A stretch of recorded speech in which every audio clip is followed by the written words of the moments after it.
Hi friends, welcome to our channel. இங்கே ஒரு அம்மா வந்து ரூம்குள்ளே பார்க்கும்போது திடீர்னு ஒரு பெரிய கிளாசெட் அவங்க குழந்தை மேலே விழுந்துருது. இவங்களுக்கு அதிர்ச்சியில் என்ன பண்ணுறதுன்னு தெரியல. இருந்தாலும் வேகமாக ஓடி போயிட்டு அந்த கிளாசெட்டை வந்துட்டு தூக்கணும் ட்ரை பண்ணுறாங்க. அது பயங்கர ஹெவியாக இருந்துச்சு. அதுக்குள்ளே கிளாசெட் கீழே இருந்து குழந்தையோட ரத்தம் எல்லாம் வெளியே வர ஆரம்பிச்சிருச்சு.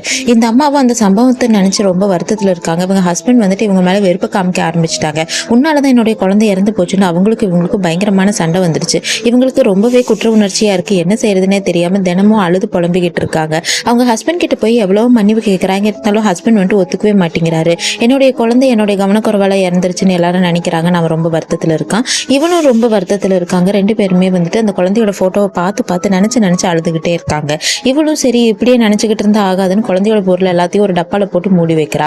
அடுத்த நாள் அவள் ஹஸ்பண்ட் வந்துட்டு வீட்டுக்குள்ளே வந்து நார்மலாக நடந்துக்கிறாரு. அப்போ தான் இவன் வந்துட்டு ஒருவேளை நம்ம ஹஸ்பண்ட் நம்மளை சமாதானப்படுத்திட்டு இனிமேல் இந்த வாழ்க்கையை நல்லபடியாக வாழணும்னு நினைக்கிறாருன்னு நினச்சி ரொம்ப நிம்மதி அடையிறா. அப்போ பார்த்து அவள் ஹஸ்பண்ட் இவளை பார்த்து ஒரு மாதிரி வித்தியாசமா சிரிக்கிறாரு. அப்பதான் இவளுக்கு ஏதோ ஒரு வித்தியாசம் இருக்கிற மாதிரி தெரியுது.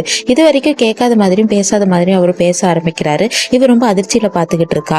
அப்பன்னு பார்த்து திடீர்னு இப்பதான் என்னோட அக்காவை பார்த்துட்டு வந்தேன்னு சொல்றா. அவங்க அக்கா இறந்து போய் 30 வருஷத்துக்கு மேல ஆகுது. என்னடா இது எல்லாமே வித்தியாசமா நடக்குதுன்னு நினைக்கும் போது வெளியில டோர்பெல் ரிங் ஆகுதுன்னு யாருன்னு பார்த்தா இவளுடைய ஹஸ்பண்ட் தான். உள்ளுக்குள்ள யாருன்னு போய் பார்க்கும்போது உள்ளுக்குள்ள யாருமே இல்லை.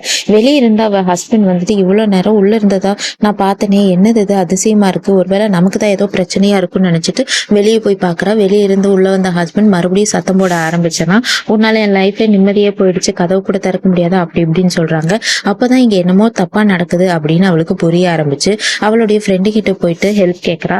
அவ ஃப்ரெண்டும் வந்துட்டு நீ வந்து குழந்தை இறந்து போன துக்கத்துல இருக்க, அதனால நீ அதெல்லாம் கற்பனை பண்ணிக்கிட்டு இருக்கேன்ற மாதிரி சொல்றா. அதுக்கப்புறம் அவ நிறைய இடங்கள்ல சுத்தி அலைஞ்சு தெரிஞ்சுக்கிறா அவ வீட்டுக்குள்ள வந்துட்டு பிளாக் மேஜிக் பண்ணிருக்காங்கன்னு. வீட்டுக்கு போற வழியில தான் அவ குழந்தை மேல விழுந்த அதே கபோர்டு அங்க இருக்கு. அப்பதான் உண்மையாவே இந்த பிளாக் மேஜிக் எல்லாம் அவ நம்ப ஆரம்பிக்கிறா.